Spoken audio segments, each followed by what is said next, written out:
Alex, so I know you're keeping a close eye on the lunar eclipse. What's it looking like right now? Yeah, so we're getting closer to totality. That begins at 11:29 tonight, and this is the last time we're going to see a lunar eclipse like this until the year 2025. So yes, this is the view from 13 WMAZ right now. You can see the red and orange beginning to set in there, and again, at 11:29 is when we will lose that last sliver of light, and we'll be in totality for more than an hour, almost until 1 a.m. I've also got it here on the Skycam. Check this out. This is from Atrium Health Navicent.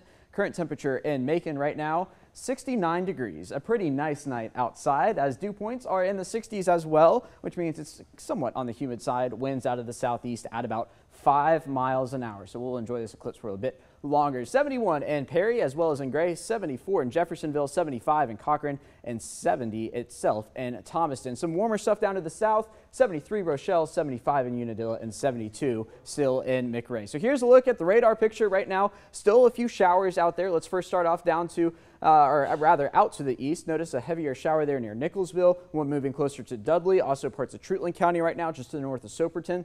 Down to the south, seeing some more, or at least we saw some in Telfair County. That's beginning to fall apart. And then the storm north of McRae had a few lightning strikes with it. That is also falling apart. But across the southeast, some more activity here, parts of Alabama. In fact, a severe thunderstorm warning just north of Mobile, and more severe storms back out into Texas. Luckily, that's going to stay out there, although we do technically have a severe weather risk tomorrow. I'll show you that here in just a second. So here's the eclipse. We are right about there right now. So the total eclipse will begin at 11:29. Maximum eclipse is at 12:11 a.m. So let's get into the overnight hours. We will continue to see a few clouds, so you might see those if you're outside looking at the moon.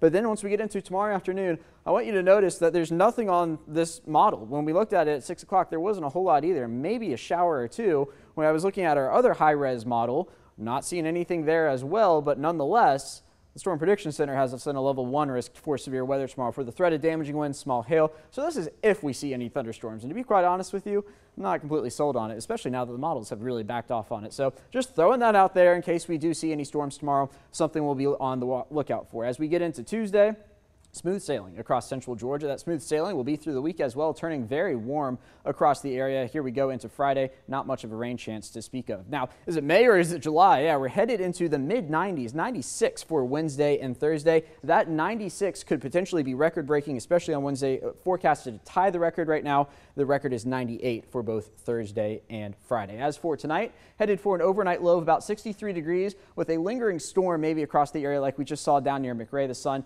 dips below the horizon at 8:26. Then for tomorrow, about a 40% chance of rain. Trending warmer, yep, on that uphill slope as we head into the week. Sunrise is at 6:36. That just keeps getting earlier and earlier, and we are less than a month away from the longest day of the year. So there's those pair of 96s, and then back down into the 80s for Sunday. Connor, I know you're just a little too happy over there tonight. Alex, you're a sports guy. You know it's never a bad day when your team wins, right?